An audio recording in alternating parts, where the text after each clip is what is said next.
A graça do nosso Senhor e Salvador Jesus Cristo, sejam bem-vindos a mais uma escola bíblica dominical. Nós honramos a Deus e damos glórias a Deus, porque Deus tem nos abençoado neste projeto de levar a sua palavra, de pregar e ensinar a verdade da palavra de Deus. Eu gostaria de dizer a você que está nos acompanhando por intermédio deste vídeo, que você seja o nosso companheiro nesta labuta de levar a palavra de Deus. Gostaria que você que nos assiste, que está nos assistindo, que venha a compartilhar conosco e em comunhão conosco divulgar o nosso trabalho. Porque o nosso intento aqui, embora seja um comentário da revista da Escola Dominical, eu gostaria de dizer que é um comentário baseado nas Escrituras Sagradas, onde que nós estamos expondo a verdade da palavra. A nossa intenção, de fato, é pregar a verdade da palavra para que todos conheçam a verdade da palavra e Deus possa, desta forma, ser glorificado através do nosso ministério. Então você pode ser conosco o nosso companheiro nesta labuta, nesta seara. Você ajudando-nos a divulgar o nosso trabalho, a divulgar os nossos vídeos, para que as pessoas possam ver e assistir, porque aqui certamente nós estaremos nos esforçando para que realmente nós preguemos a verdade da palavra. Nós devemos ter em mente, meus irmãos, que nós já estamos vivendo o tempo do fim. Não é à toa que nós estamos estudando hoje o livro de Daniel, que está versando sobre o tempo do fim. O livro de Daniel, as suas profecias, elas se direcionam ao tempo do fim. E todas as coisas que estão no livro de Daniel, elas têm relação com o fim. Então nós devemos, de pronto, estar prontos em prontidão diante de Deus, para que Deus possa ser glorificado. E esse é o nosso objetivo. Nosso objetivo é que a palavra de Deus seja divulgada. Então gostaria de convidar você que está nos acompanhando por intermédio deste vídeo, que venha ser participante juntamente conosco nesta seara, ajudando a divulgar este trabalho.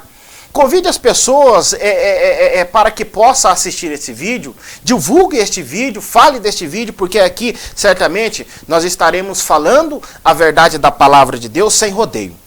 Pois bem, meus irmãos, nós iremos dar continuidade no comentário da nossa lição, que, lembrando aos irmãos, o comentário que nós estamos fazendo é o comentário do livro de Daniel, e nós já estamos na 6ª lição. Cada lição está falando de um capítulo. Talvez você que tenha a lição pode estar se perguntando, mas meu irmão, nós não estamos na lição 6, como que está falando cada lição de um capítulo? Se você bem observar, você vai perceber que o primeiro capítulo da nossa lição, ela é uma introdução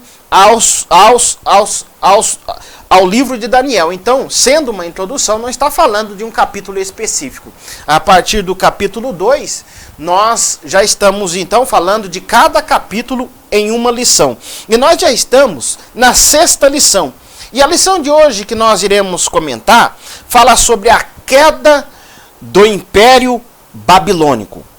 O texto áureo da nossa lição diz assim: "E te levantaste contra o Senhor do céu.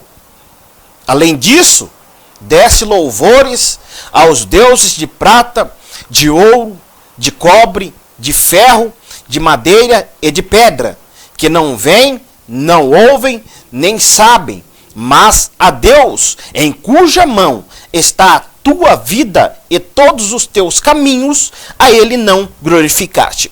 A verdade prática da nossa lição, ela diz assim: se nos rebelarmos contra o soberano e santo Deus, ele nos abaterá.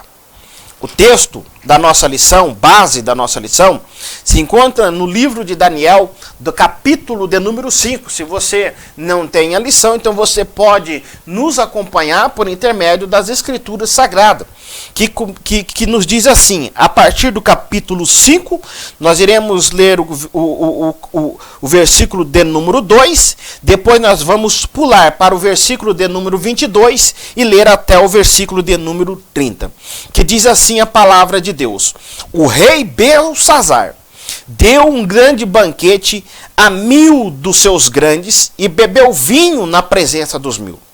Havendo Belsazar provado o vinho, mandou trazer os utensílios de ouro e de prata que Nabucodonosor, seu pai, tinha tirado do templo que estava em Jerusalém, para que bebessem neles o rei, e os seus grandes, e as suas mulheres e concubinas. E tu, seu filho Belsazar, não, versículo 22, e tu, seu filho Belsazar, não humilhaste o teu coração, ainda que soubeste de tudo isso. 23, e te levantaste contra o Senhor do céu, pois foram trazidos os utensílios da casa de perante ti, e tu e teus grandes e as tuas mulheres e as tuas concubinas bebestes vinho neles.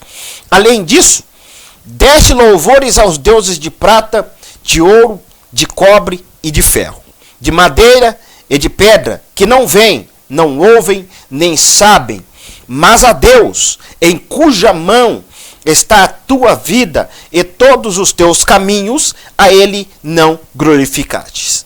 Então, dele foi enviada aquela parte da mão, e escreveu-se esta escritura. Esta, pois, é a escritura que se escreveu: Mene, Mene, Tekel e Parsim. Algumas traduções diz Pérez. Esta é a interpretação daquilo. Mene, contou Deus o teu reino e acabou. Tekel, pesado foste na balança e foste achado em falta. Pérez, foi dividido o teu reino e deu aos medos e aos persas. Então mandou Belsazar que vestissem Daniel de púrpura e que lhe pusesse uma cadeia de ouro ao pescoço, e proclamassem a respeito dele que havia de ser o terceiro dominador do reino. Naquela mesma noite foi morto Belsazar, rei dos caldeus. Meus irmãos, a lição de hoje ela vai nos falar muito ao nosso coração. Se prepara. Se prepara porque essa lição vai falar contigo. Na lição de hoje nós iremos falar a respeito da queda do Império Babilônico. Nós devemos lembrar que Deus já havia falado para Nabucodonosor em sonhos da sucessão do reino de Nabucodonosor. O texto do capítulo de número 5, ele descreve uma história a respeito de Belsazar, que era, na verdade, neto de Nabucodonosor. Aqui ele diz, Belsazar, o próprio Daniel ele se refere a Belsazar como sendo filho de Nabucodonosor. Se você vê no versículo 22 das Escrituras Sagradas aqui, ele diz assim, ó: E tu, seu filho Belsazar, não humilhaste o teu coração. Na verdade, Belsazar não era filho de Nabucodonosor. Ele era filho, sim, da filha de Nabucodonosor. E então, por isso, era neto de Nabucodonosor. Nesta parte da história, Nabucodonosor já havia falecido. E a partir de Nabucodonosor, houve algumas sucessões. Há alguma divergência dentro destas sucessões, mas diz que depois de Nabucodonosor, teu filho, Evil-Merodach, tomou o seu lugar e reinou no seu lugar. Depois de Evil-Merodach, que foi morto pelo próprio cunhado, aqui, meus irmãos, nós já conseguimos perceber dentro dessa história a respeito do Império Babilônico, da sucessão de Nabucodonosor, nós já vemos o enfraquecimento do Império devido a determinadas rebeliões que começam a acontecer, e é praxe isto dentro de todos os impérios. Todo aquele que está sentado no trono, na verdade, todos os olhos estão fitos nele, porque o poder está centralizado nas suas mãos. Então, as pessoas começam a querer derrubar aquele que está no trono. Então, a partir de Nabucodonosor, começa a ter este enfraquecimento. E começa, então, esta sucessão de Nabucodonosor a ser enfraquecida. Não é à toa que diz a história que Evil-Merodach, filho, este realmente, sim, filho de Nabucodonosor, foi morto pelo seu cunhado. E que depois de Evil-Merodach, Diz alguns estudiosos que Nabucodonosor ficou sem sucessor homem para o trono, sendo então tendo ele uma filha. Então quem toma o lugar de Evil-Merodach é Nabonido, que é na verdade genro de Nabucodonosor e pai de Belsazar. A história nos diz aqui que Belsazar estava reinando juntamente com seu pai Nabonido. E que dentro aqui da história que diz o capítulo de número 5, Nabonido estava em guerra e Belsazar estava no reino, fazendo uma festa. Por aí nós já tiramos então a conclusão de como que era a mente de Belsazar. Enquanto Nabonido estava em guerra, Belsazar, filho dele, que estava reinando como príncipe corregente do reino do Império Babilônico, estava dando uma festa. Então o capítulo de número 5, ele vai nos tratar a respeito da queda do Império Babilônico, relacionado às atitudes que Belsazar teve em relação ao Deus de Israel. Nós não devemos esquecer, meus irmãos, e nunca devemos esquecer, ao estudarmos o livro de Daniel, que o tema central do livro de Daniel é a soberania de Deus. A soberania de Deus, que é o tema principal do livro de Daniel. Outra coisa que nós não devemos esquecer ao estudar o livro de Daniel, que o livro de Daniel não foi escrito, as histórias encerradas no livro de Daniel, não são histórias para matar a curiosidade das pessoas, para deixar registrado aquilo que aconteceu nos impérios gentílicos. Nós devemos entender que o propósito da escrita do livro de Daniel não tem este objetivo. A grande da verdade é que tudo no Antigo Testamento gira em torno da nação de Israel. Então, o propósito maior do livro de Daniel era confortar a nação de Israel, que a partir de então não era mais uma nação independente, e servia para mostrar para eles que o Deus de Israel, o Deus Todo-Poderoso, o Yahvé, aquele que se revela a Moisés, aquele que disse para Moisés que era o Eu Sou, não era somente o Deus de Israel ou nação de Israel, ele era o Deus de toda a terra. É muito peculiar no livro de Daniel, por exemplo, você vê a expressão o Deus dos céus, o Senhor dos céus, o Deus de toda a terra. Por quê? Porque a visão no livro de Daniel de Deus não está restrito somente à nação de Israel. Era para mostrar à nação de Israel que ele não era somente Deus de Israel, mas era Deus soberano sobre toda a terra. E todos os reinos precisavam saber disto. Por quê? Porque daí depende o sucesso, a prosperidade de qualquer nação. A prosperidade de qualquer nação, guardem isto nas vossas cabeças e no vosso coração. A prosperidade da minha casa, a prosperidade do meu lar, da minha cidade, da minha nação, depende de como que esta nação enxerga o Deus Todo-Poderoso. Depende de como que esta nação reconhece esta soberania do Deus Yahvé. Esta é a grande verdade. Porque quando uma nação ela não reconhece a soberania do Deus Yahvé, ela vai ter o mesmo fim que teve o Império Babilônico. Amém, meus queridos? Então, nós devemos ter em mente isso daí, que o propósito do livro de Daniel é para confortar os cativos que estavam no cativeiro babilônico e também os judeus de todas as épocas até o final do tempo dos gentios, quando vai se findar com a vinda do Messias que há de reinar sobre toda a terra. Então, guardem isto na mente. Meus irmãos, quando nós lemos o final do Império Babilônico, a primeira coisa que nós temos que ter em mente, nós temos que ater a profecia revelada por intermédio de Daniel, que Deus usa Daniel para fazer a interpretação, do sonho de Nabucodonosor. E também se nós analisarmos, por exemplo, o livro do profeta Isaías, ali o capítulo 13 e o capítulo 14, eles falam diretamente a respeito da Babilônia. Falam do julgamento da Babilônia. Então nós devemos ter em mente, primeiramente, que quando nós lemos o capítulo de número 5, a primeira coisa que nós devemos nos ater é o cumprimento exato da profecia dada por Deus por intermédio do profeta Daniel. Aqui, meus irmãos, nós devemos então glorificar a Deus, porque Deus é fiel. Assim ele disse, assim aconteceu.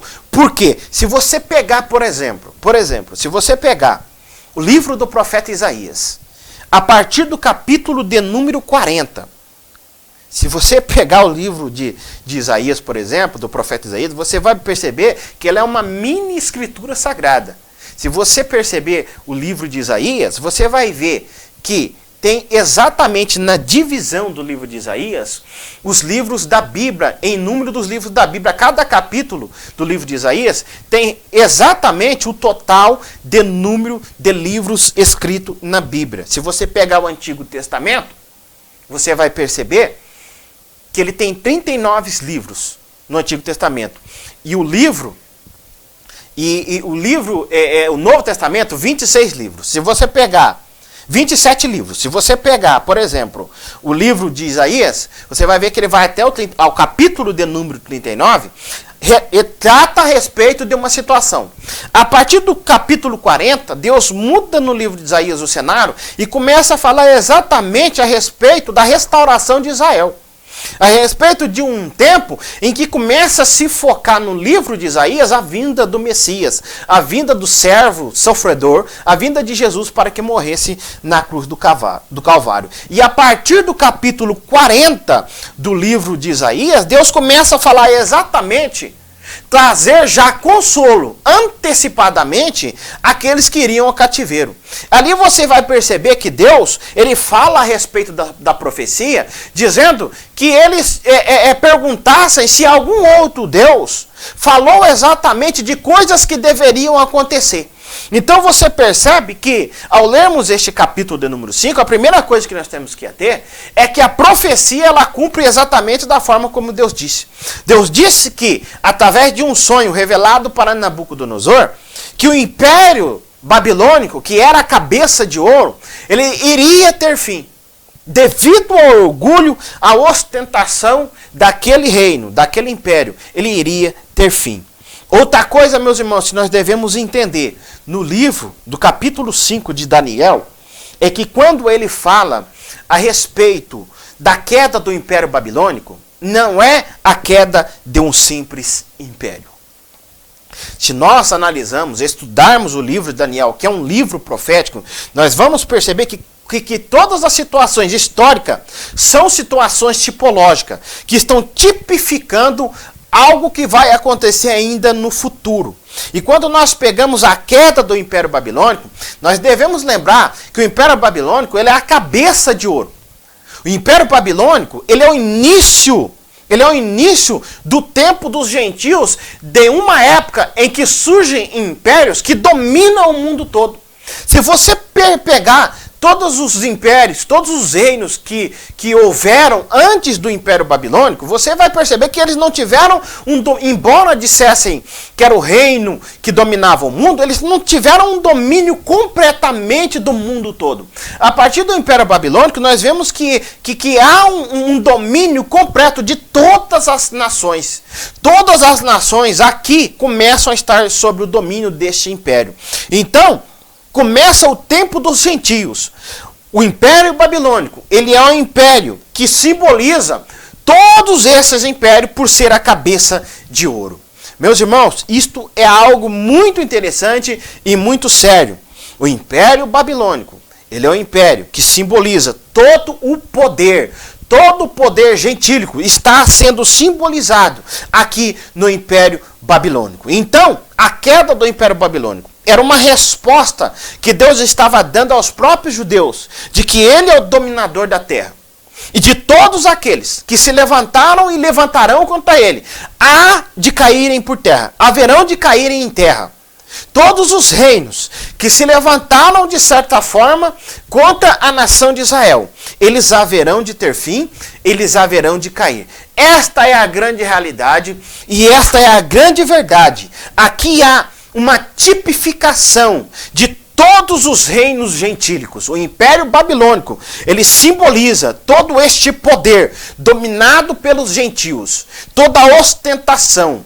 Eu disse aqui em aulas anteriores que nós devemos entender uma coisa quando nós falamos a respeito da Babilônia. A Babilônia, meus irmãos, ela não era uma simples cidade. Babilônia não era um simples império que está registrado nos anais da história. Babilônia, ela simboliza toda a oposição centrada contra Deus. Isto, na verdade, é Babilônia.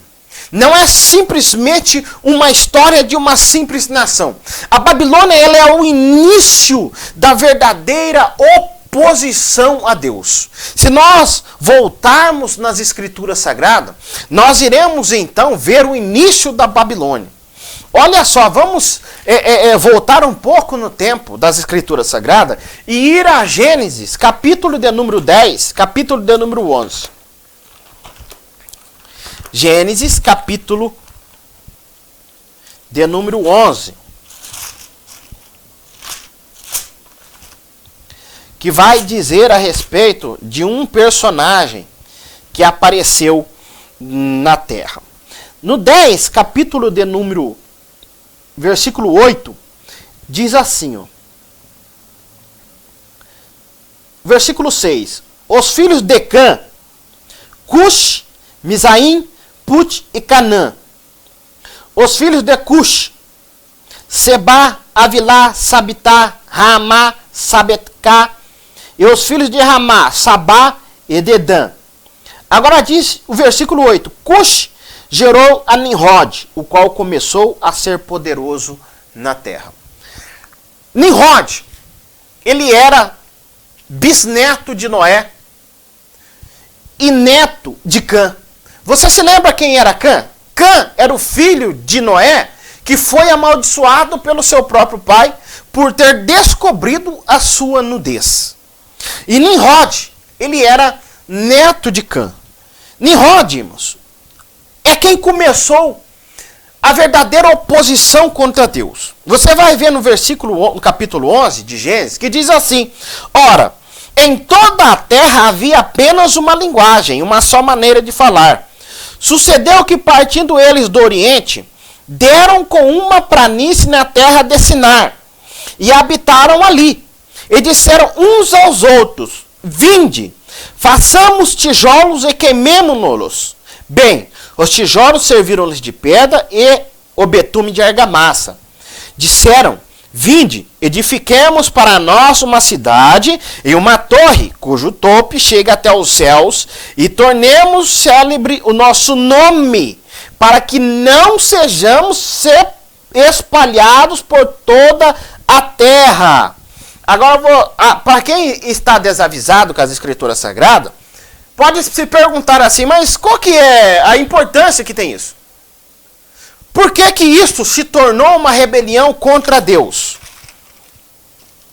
Olha o que diz o capítulo 9 do livro de Gênesis, para que nós entendamos, de fato, por que que esta foi uma rebelião de Nimrod. Diz assim o capítulo 9 do livro de Gênesis, logo após o dilúvio. E diz assim: abençoou Deus a Noé e a seus filhos, e lhes disse: mandamento, prestem atenção, mandamento, sedes fecundos, multiplicai-vos e enchei a terra. Este foi o mandamento que Deus deu a Noé. O mandamento era para que eles se espalhassem, enchesse a terra. Nimrod, aqui, ele começa a se rebeliar contra Deus. E ele então começa a arquitetar uma rebelião para que desobedecessem a Deus. Então Nimrod, ele começa a formar a partir daqui a sua própria sociedade. A sociedade que desobedece a Deus, que se rebelia a Deus, que vai contra os mandamentos de Deus. Nós temos então em Nimrod a primeira tentativa de globalização dos seres humanos, numa tentativa de paz e de união, em que as pessoas começam a tentar tirar Deus do centro de suas vidas. É claro, meus irmãos, quando nós analisamos a questão da Torre de Babel, a Torre de Babel não era uma simples torre.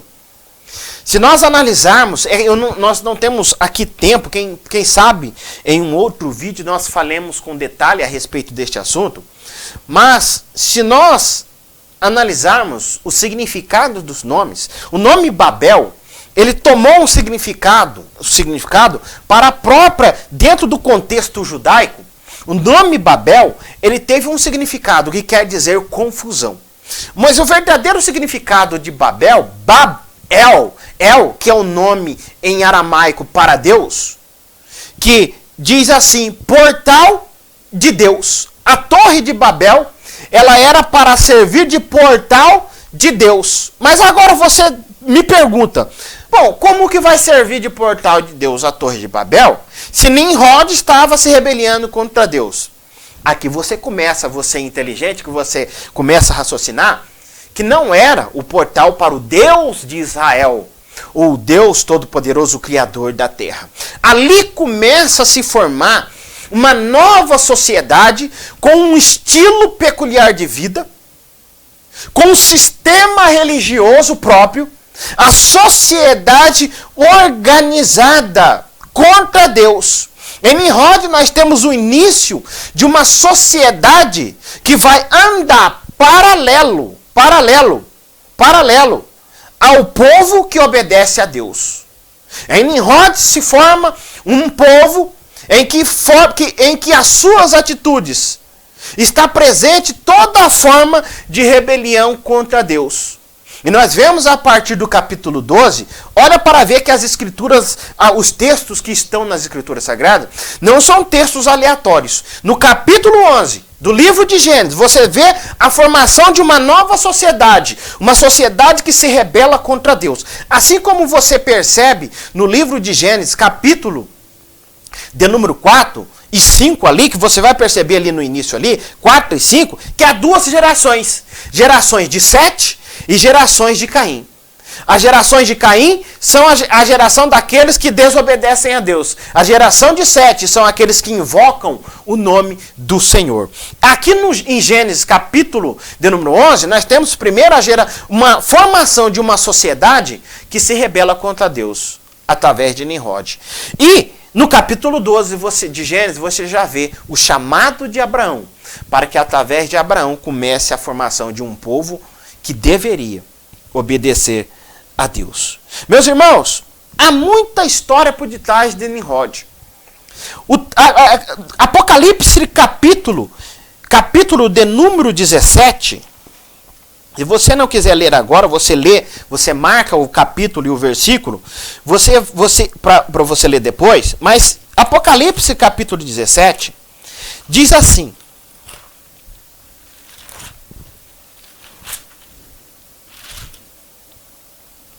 versículo de número 5, fala a respeito do mistério da grande Babilônia. Diz assim, ó, na sua fonte achava-se escrito um nome, um mistério, Babilônia, a grande. Agora presta atenção neste nome. O que o capítulo 17, versículo 5 de Apocalipse está dizendo.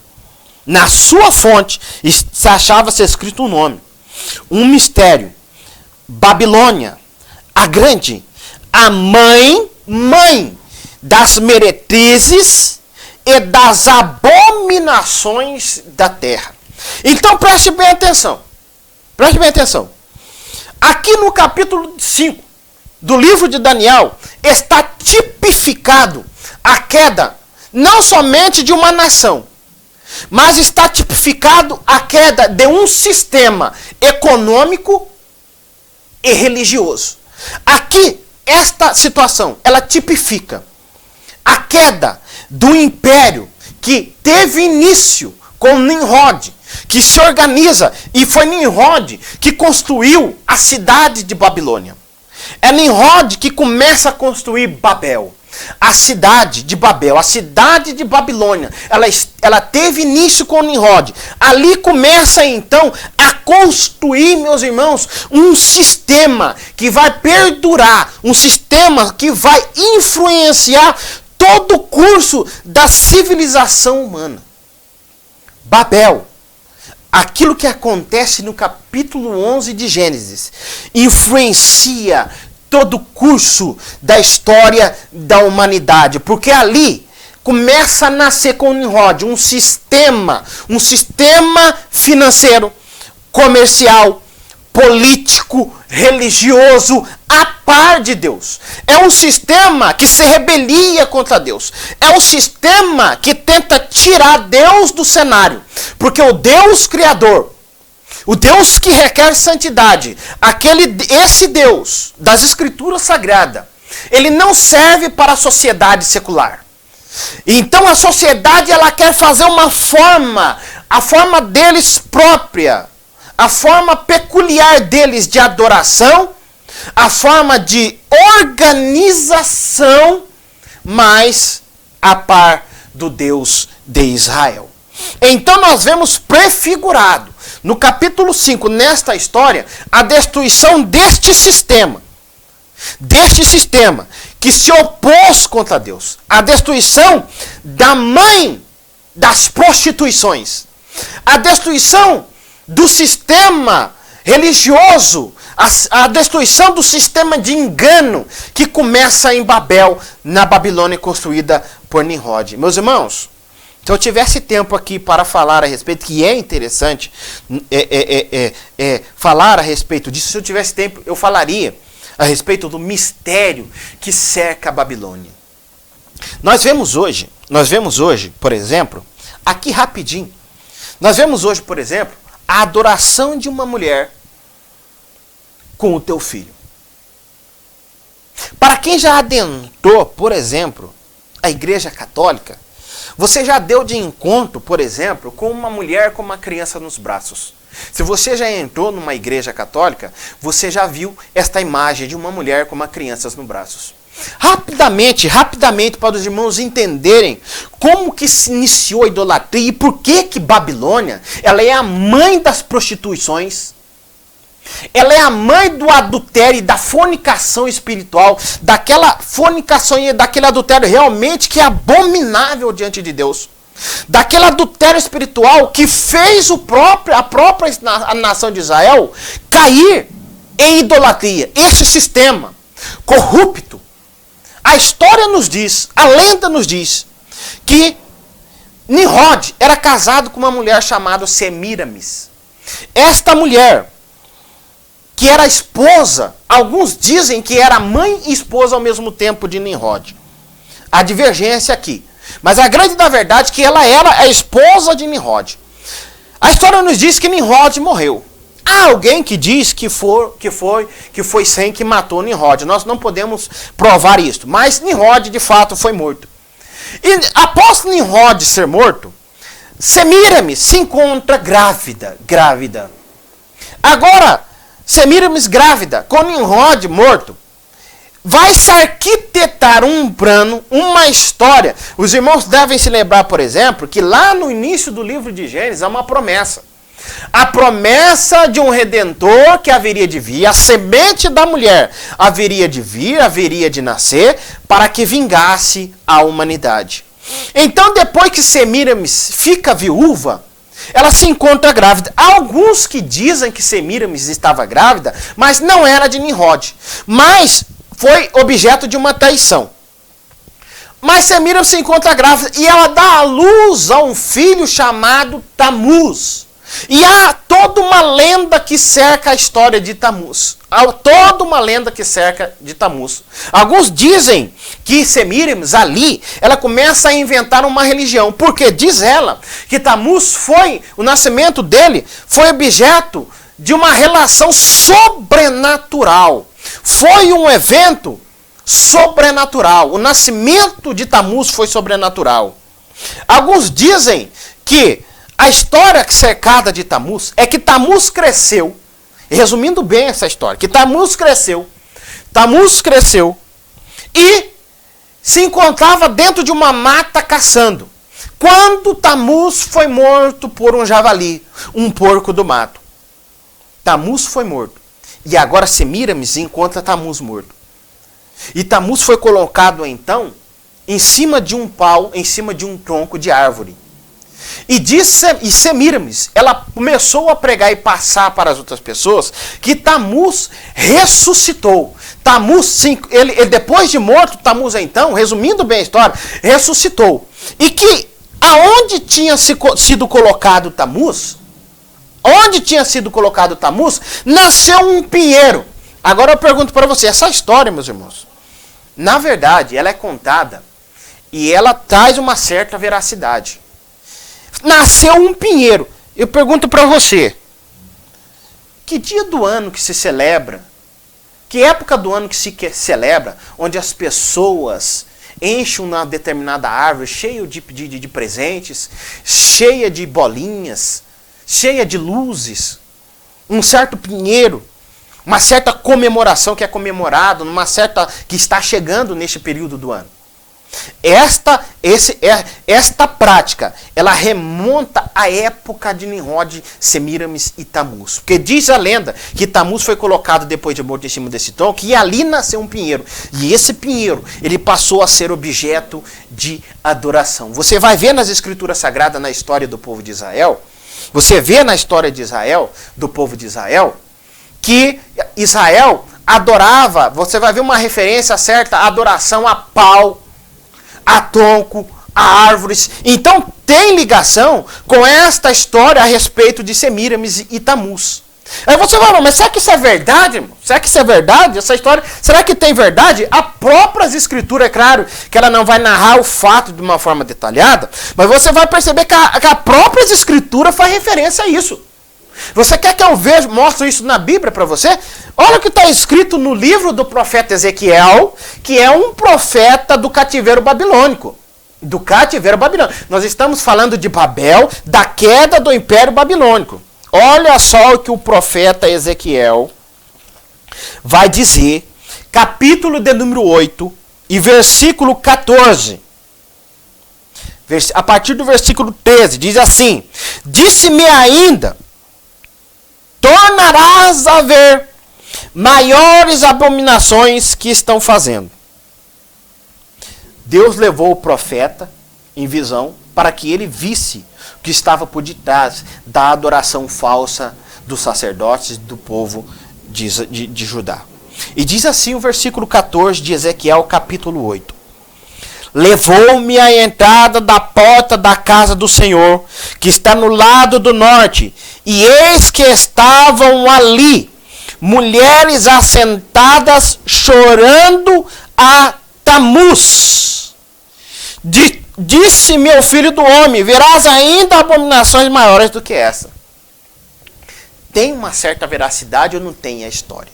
Porque se você for fazer uma pesquisa, você vai ver que as histórias do paganismo, a religião de mistérios, que está dentro de várias seitas e várias entidades secretas, como a maçonaria, Rosa Cruz, várias religiões, budismo, hinduísmo, todas as religiões, você vai ver que há uma certa semelhança dessas histórias. Você vê no texto de Ezequiel que as mulheres estavam chorando por Tamuz. Mas que história que é esta de Tamuz?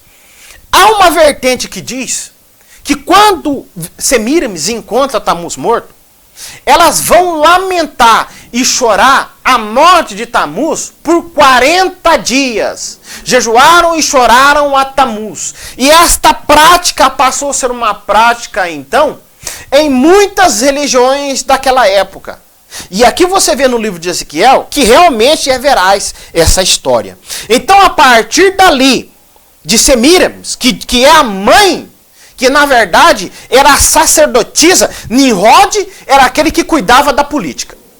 Olha para ver, meus irmãos, olha para ver. Nimrod é aquele que cuidava da política de Estado, da sociedade organizada. E Semíramis, que era a tua mulher, cuidava da religião.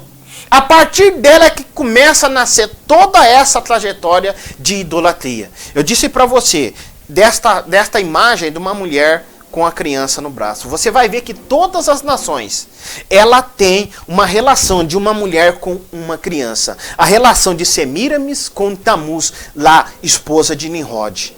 Aí você começa a analisar da onde surgiu a adoração a uma determinada santa que existe nos dias que nós estamos vivendo.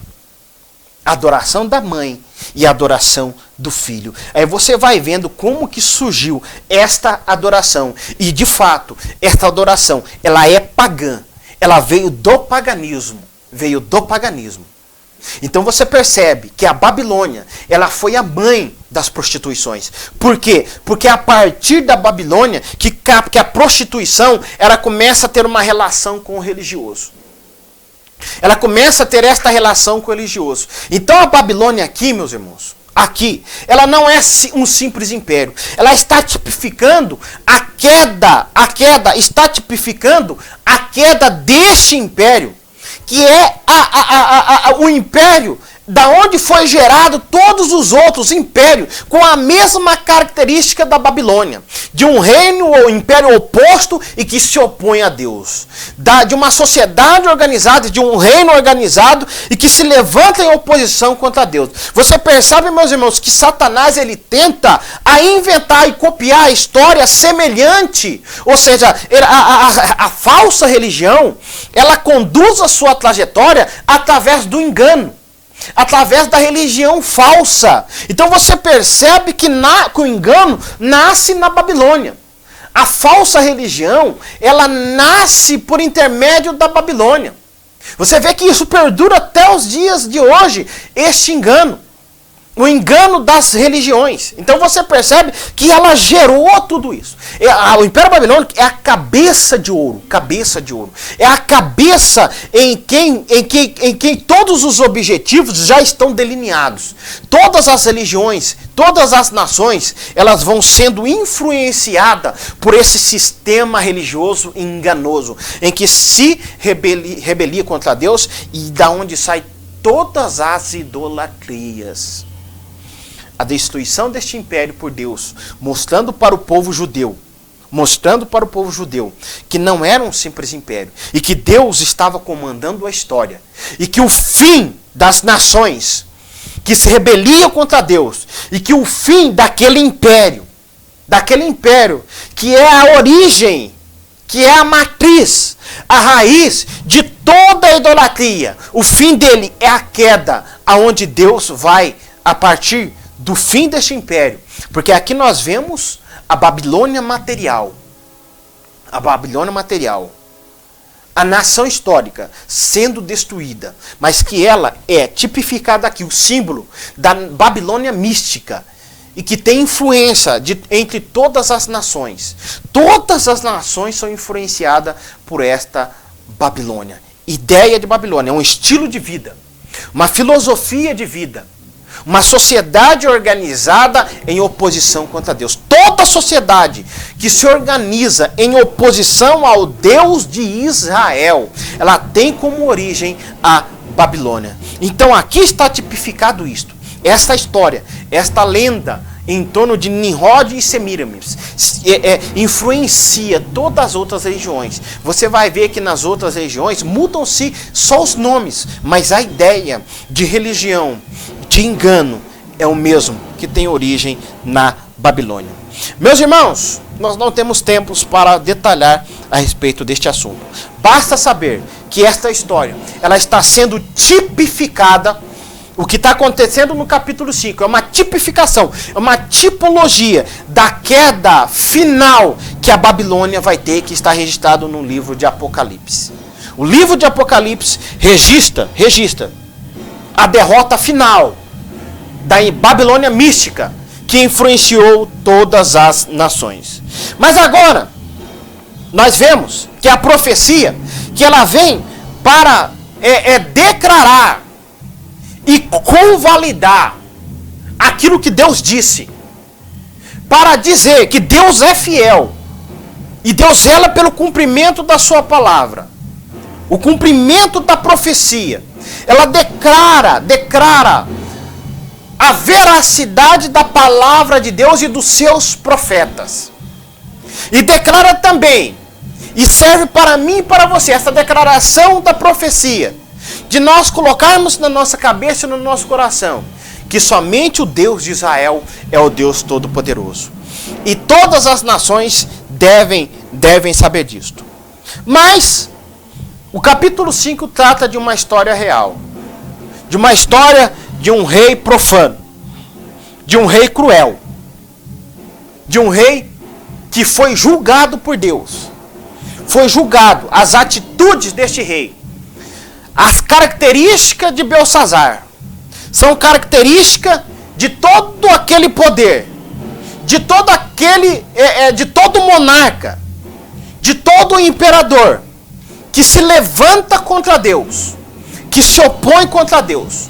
O fim de todos aqueles que se levantam contra Deus é a derrota final. Este texto, meus irmãos, ele contém algumas coisas que nós devemos analisar. O texto diz que Belsazar deu um grande banquete. Eu disse na introdução que a Babilônia, ela vinha sendo enfraquecida. Várias sucessões depois de Nabucodonosor, que não deu certo. Depois nós temos Nabonido aqui, que era genro de Nabucodonosor. E que Belsazar passou a ser príncipe corregente da Babilônia juntamente com o seu pai. A história nos diz que dentro desta situação, o Império Medo-Persa já havia cercado Babilônia. E Babilônia, meus irmãos, que é símbolo de ostentação, de luxo, de arrogância, de todas as eras. Era uma cidade magnífica, era uma cidade luxuosa. Tanto que nós vemos no capítulo 4 a humilhação de Nabucodonosor, quando ele se depara com aquilo que ele dissera que foi construído pelas suas próprias mãos. Babilônia, para a época em que ela foi construída, ela estava 1000 anos-luz na frente das outras nações. A arquitetura, a engenhosidade dos jardins suspensos de Nabucodonosor, do Império Babilônico, era muito grande. E isso fazia com que a Babilônia, os seus reis, os seus imperadores, achassem-se indestrutíveis. Os reis da Babilônia se achavam que eles jamais seriam derrotados e que não haveria força nenhuma que fosse incapaz de derrotá-los. Então, quando Belsazar, e aqui nós possamos entender por que Belsazar está dando uma festa. Porque aqui a Babilônia, ela já se encontra cercada pelo Império Medo-Persa. Ela já está cercada pelo Império Medo-Persa. Aqui ela já se encontra no estado em que o Império Medo-Persa já começa a cercar ao redor da Babilônia. Mas só que o Império Medo-Persa se defrontava com uma dificuldade muito grande. Como invadir Babilônia? Como invadir Babilônia? A história nos diz, meus irmãos, que a Babilônia ela tinha muralhas. Muralhas que em cima dessas muralhas davam para percorrer uns 4 automóveis, mais ou menos 4 a 5 automóveis, lado a lado um do outro. Para furar aquela barreira, era algo muito difícil. Era algo muito difícil. E Babilônia, então, ela tinha alimento suficiente, porque ela havia sido cercada pelo Império Medo-Persa, para ficar durante muito tempo ali, sem que precisasse sair ali da cidade de Babilônia. Como destruir e como entrar em Babilônia? Belsazar, então, em meio à guerra, em que teu próprio pai estava, ele dá uma festa. A arrogância e o orgulho do coração de Belsazar, que pensava ele e que queria acalmar os ânimos dos seus conselheiros, que queria acalmar os ânimos de toda a sociedade babilônica. Ele faz o quê? Ele dá uma festa pagã em seu reino, em meio à guerra. Em meio à guerra, Belsazar está dando uma festa. Porque pensava ele que a Babilônia, ela era indestrutível. Pensava ele que ninguém poderia derrubar a Babilônia. E a história nos diz que Belsazar, ele não se contenta em dar uma festa. Belsazar, ele dá uma festa profana. E o texto da Bíblia nos diz que Belsazar, ao dar essas festas, observa como que a festa de Belsazar, ela era profana. Presta atenção no texto das Escrituras Sagradas, que diz assim, ó: o rei Belsazar deu um grande banquete a 1000 dos seus grandes e bebeu vinho na presença dos 1000. Só que não foram só os seus conselheiros, os mais importantes do Império Babilônico, que estava presente. O texto diz assim: enquanto Belsazar bebia e apreciava o vinho, mandou trazer os utensílios de ouro e de prata que Nabucodonosor, seu pai, tirara do templo que estava em Jerusalém, para que neles bebessem o rei e os seus grandes. Agora aqui, porque a festa era profana, pagã, e uma festa de prostituição.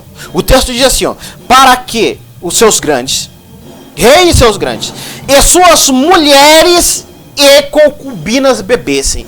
A presença de mulheres e concubinas naquela festa, que não era normal, não era natural, a presença de mulheres naquela festa indicava que havia naquela festa bebedeira, sensualidade, prostituição, fornicação. A festa que o rei... E eles costumavam dar festa, meus irmãos, não era um dia só não. Era vários dias que os reis e imperadores acostumavam a dar festas. A festa, então, era uma festa profana, de prostituição. Mas Belsazar, ele não se contentou em dar uma festa.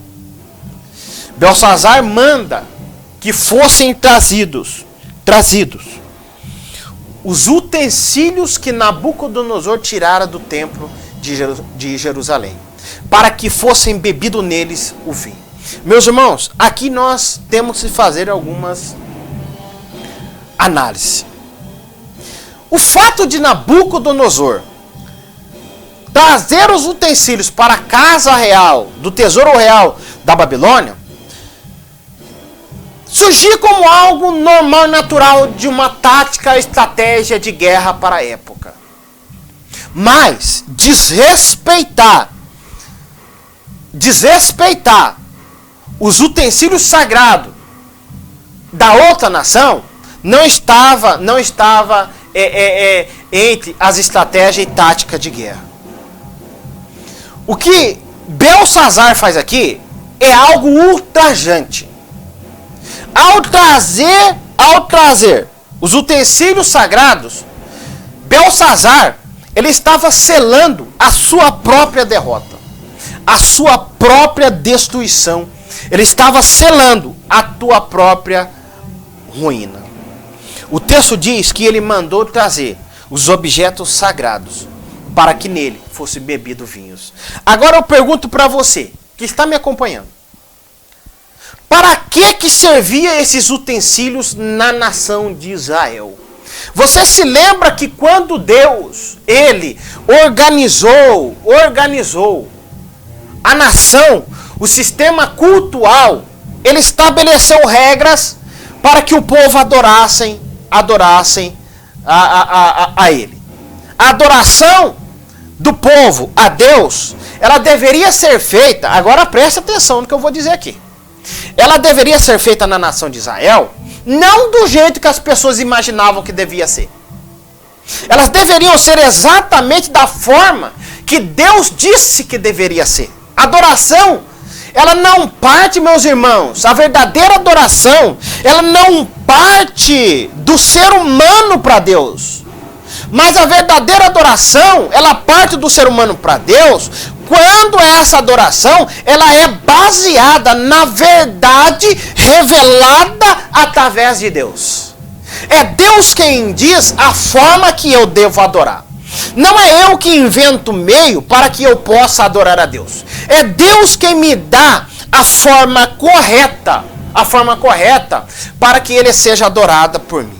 É desta forma que Deus é adorado. Então, Deus separou um sistema cultual para que ele fosse adorado. Deus estabeleceu regras para que ele fosse adorado. E ali, vários materiais que iriam ser relacionados ao culto foram separados. E quando separados, eles foram consagrados para que fossem usados no templo, ou antigamente no tabernáculo, para a adoração e o culto a Deus. Uma vez consagrado aqueles utensílios para o culto a Deus, para a adoração a Deus, eles eram objetos sagrados. Se você bem se lembra, não era qualquer pessoa que poderia, por exemplo, entrar no santo lugar e muito menos no Santo dos Santos. Somente o sacerdote, olha, presta atenção, somente o sacerdote poderia entrar no Santo dos Santos. As pessoas só poderiam ir até o altar do holocausto. A partir do altar do holocausto, na tenda, as pessoas não poderiam mais entrar. Somente o sacerdote do altar do holocausto para lá é quem poderia circular. No santo lugar, poderia ir, que era a primeira repartição do tabernáculo, os sacerdotes. E ali naquele lugar estavam todos esses utensílios que está sendo referido no texto do capítulo 5. E no santo do santo, somente o sacerdote uma vez por ano. Somente o sacerdote poderia colocar a mão e usar aqueles utensílios. O uso daqueles utensílios era sagrado. Então Deus, no livro de Levítico, ele estabelece várias leis para que fossem observadas e seguidas na adoração cultual a Deus. Para que fosse feita diferença, meus irmãos, no texto, entre aquilo que é santo e entre aquilo que é profano. Teria que haver uma diferença entre o que era santo e entre o que era profano.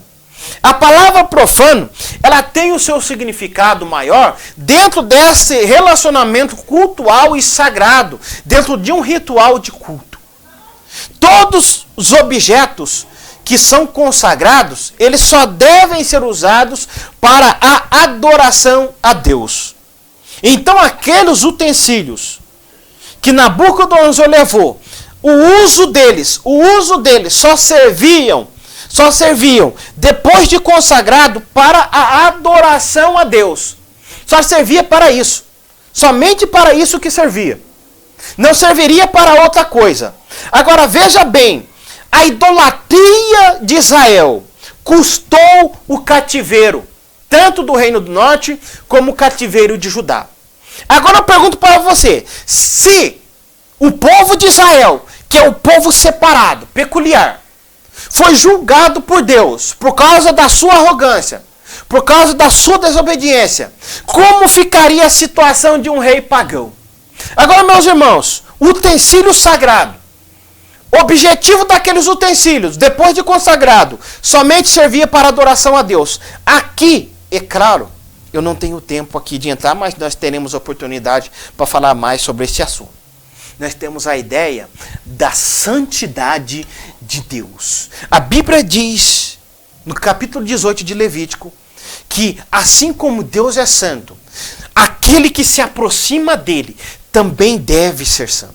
Aquilo que é consagrado, o que é santo? Aquilo que é separado. No caso do objeto sagrado, aquilo que é separado para uso exclusivo da adoração a Deus. Então foi separado para uso exclusivo da adoração a Deus. Nós temos a ideia então daquilo que é santo, nós temos a ideia da santidade de Deus. Por que o objeto não deveria ser profanado? Porque o objeto se relacionava com a adoração a Deus. E a adoração a Deus, estabelecida por Deus, a forma correta de se adorar a Deus. Agora lembre-se, irmão, lembre-se que a forma cultual do povo de Israel era uma forma que era uma tipificação do sacrifício real de Cristo. Ou seja, a aproximação do homem com Deus. A forma como o homem deveria se aproximar a Deus estava tipificando no culto de Israel o sacrifício vicário de Cristo. Então todos aqueles objetos, a partir daquele exato momento, eles passariam a ser santos, sagrados e consagrados, porque eles seriam usados em adoração a Deus. Então nós temos a ideia, meus irmãos, da santidade de Deus.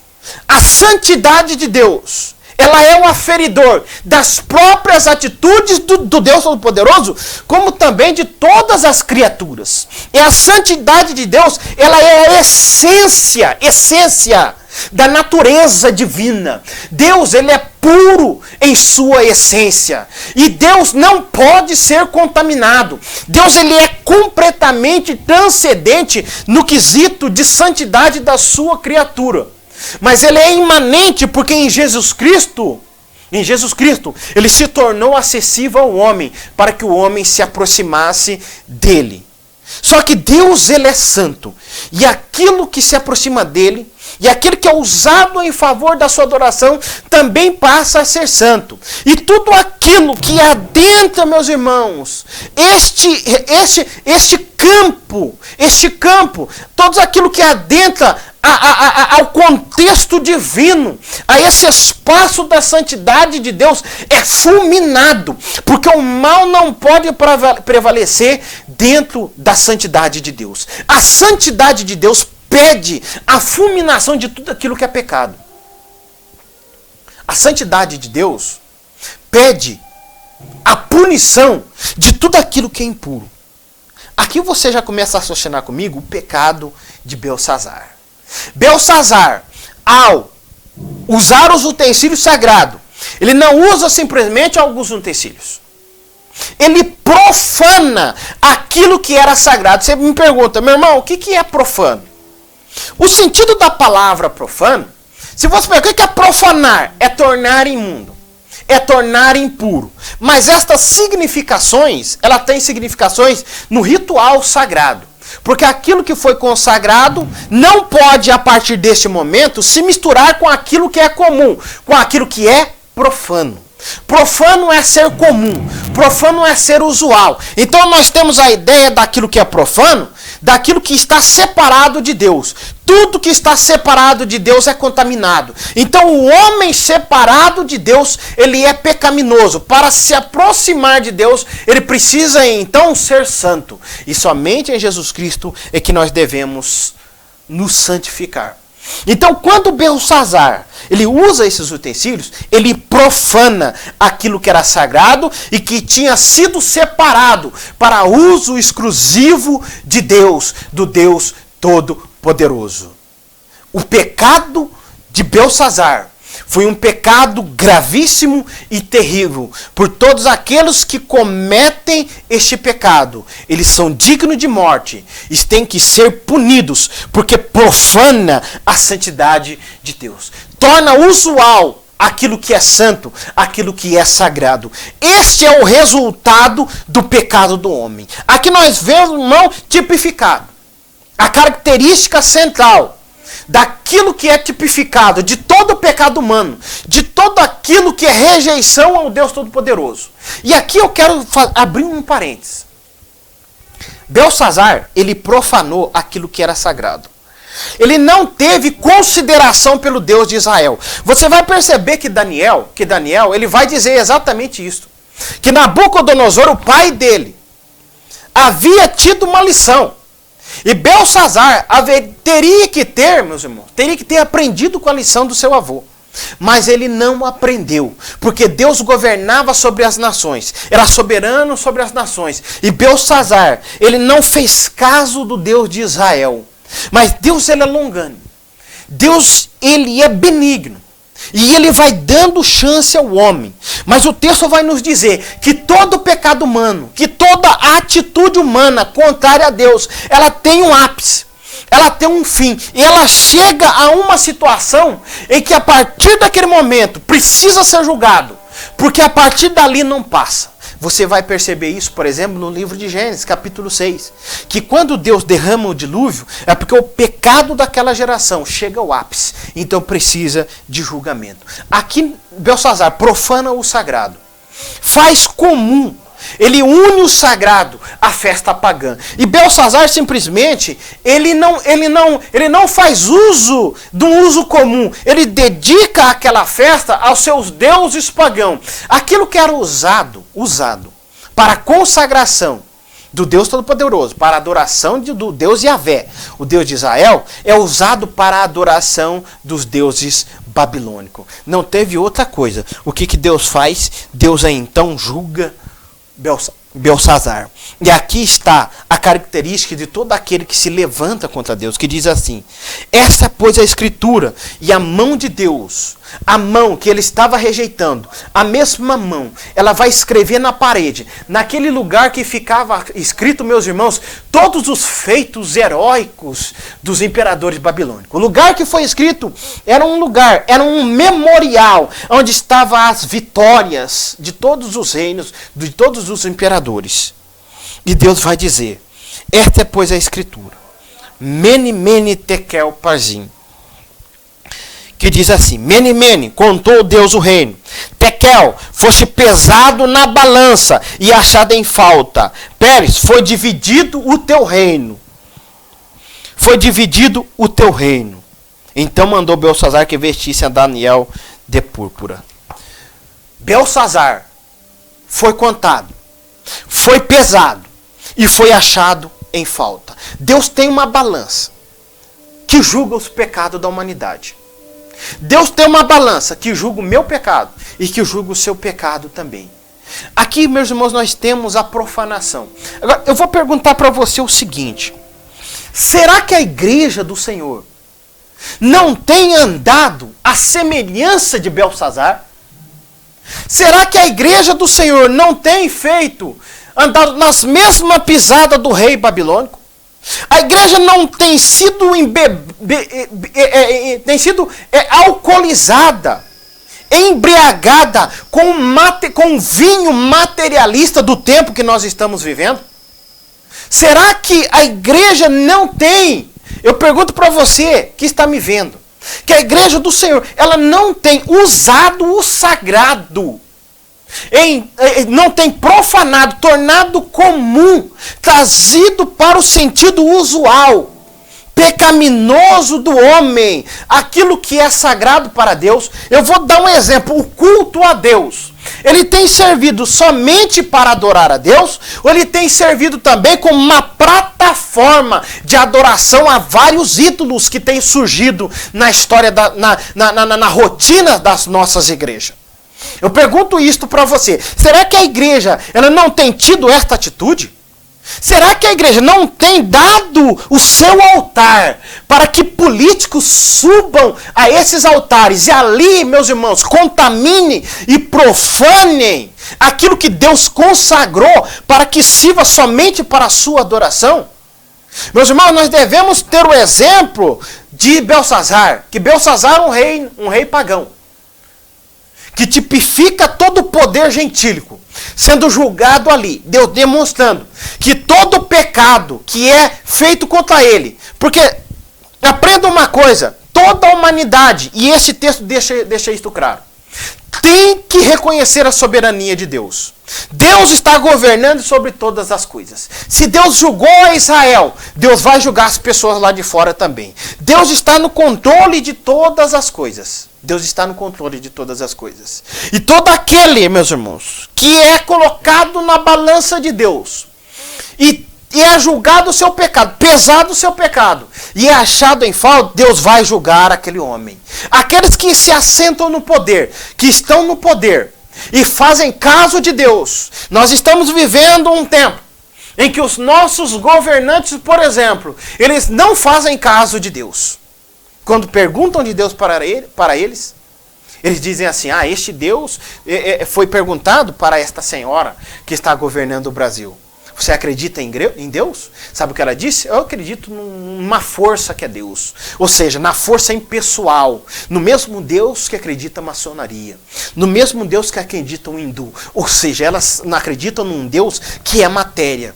No Deus que é uma força. Não faz, ou seja, tocando em miúdos, eles não acreditam em Deus. Eles não fazem caso de Deus. Deus há de julgar. Deus há de julgar. Deus está vendo todas estas coisas, mas nós, porque o julgamento de Deus começa pela igreja do Senhor. Será que a igreja não tem profanado, meus irmãos? Não tem profanado aquilo que é sagrado? A igreja hoje ela tem vivido um materialismo desenfreado. As igrejas, as pessoas quando adentram as igrejas vão adorar a Deus. Por exemplo, quando vão cantar, quando vão louvar a Deus, elas sobem lá para louvar a Deus ou louvar um Deus que está centralizado no seu coração chamado ego. Ou elas vão adorar a si mesmo. Será que elas não estão aí para que adorem a si mesmo? Será que não estão profanando com isto aquilo que é sagrado? Meus irmãos, nós devemos ter uma reflexão sobre as nossas atitudes. São as nossas atitudes que devem ser analisadas. Porque se eu não estiver andando conforme a vontade de Deus, Deus ele tem uma balança para que ele possa pesar os meus pecados nesta balança. E pesados os meus pecados nesta balança, pesados os meus pecados nessa balança, se for achado em falta, eu vou então ser julgado por Deus. Belsazar não fez caso de Deus. E na mesma hora Deus julgou Belsazar. Babilônia, uma cidade indestrutível, uma cidade em que, organizada, financeiramente, luxuosa, ela tinha o rio Eufrates que corria pelo meio da cidade, passava por debaixo das muralhas e passava pelo meio daquela cidade. Aquele rio era fruto de orgulho daquelas pessoas na Babilônia. Porque dali vinha o seu sustento, a sua riqueza, do rio Eufrates. E foi por esse mesmo rio, Eufrates, que os medos e os persas construíram um canal e desviaram o curso do rio Eufrates. E eles passaram então, entraram no reino babilônico, por baixo das muralhas, e entraram e tomaram o reinado babilônico. Reinado que Belsazar pensava que era indestrutível, impossível de cair por terra. O orgulho, a ostentação, a luxúria, o materialismo, a idolatria de Belsazar, da Babilônia, a idolatria que o mundo hoje está centralizado. Nós vemos hoje uma sociedade centralizada em um só intento de se organizar para uma paz de Deus, para uma paz que não é vinda do Espírito Santo. Se não é vinda do Espírito Santo e não vem de Deus, vem da Babilônia. As pessoas estão vivendo da Babilônia, da característica do luxo da Babilônia, do materialismo da Babilônia. Nós devemos então ter em consideração que Deus está vendo tudo isso. E Belsazar foi julgado. E na mesma hora, a mão de Deus julgou Belsazar. E Babilônia, o império, que ali está tipificando todas as religiões, toda a política organizada que tenta tirar Deus do cenário.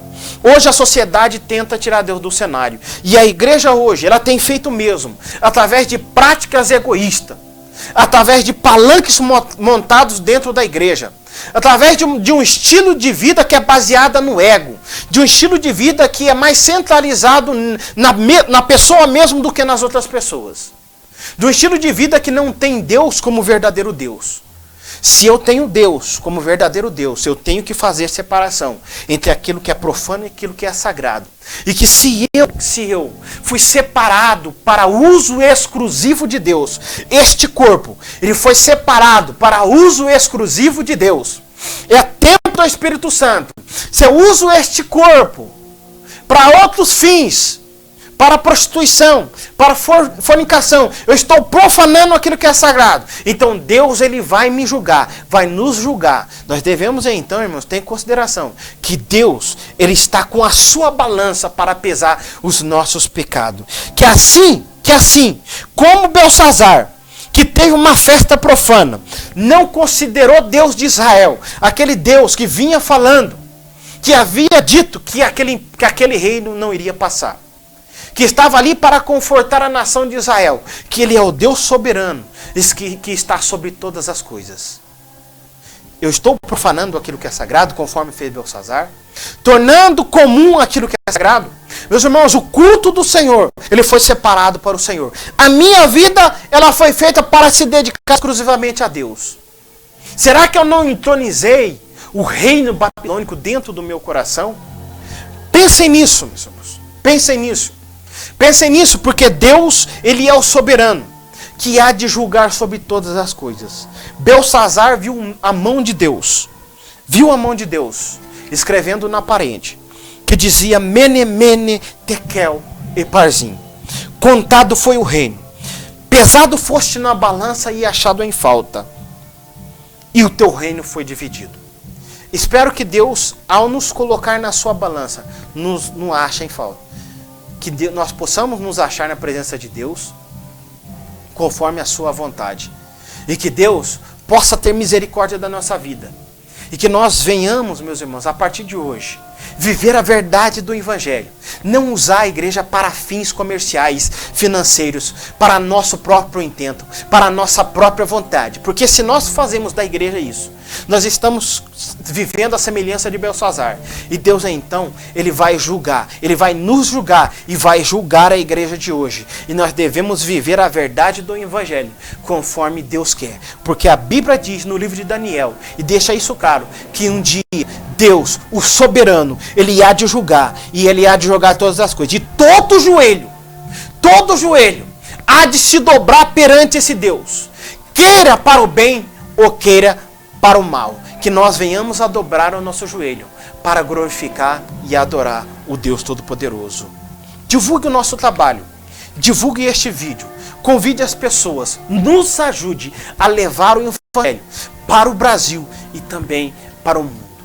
Que Deus abençoe você em nome de Jesus e esteja conosco no próximo vídeo, em nome de Jesus. Amém.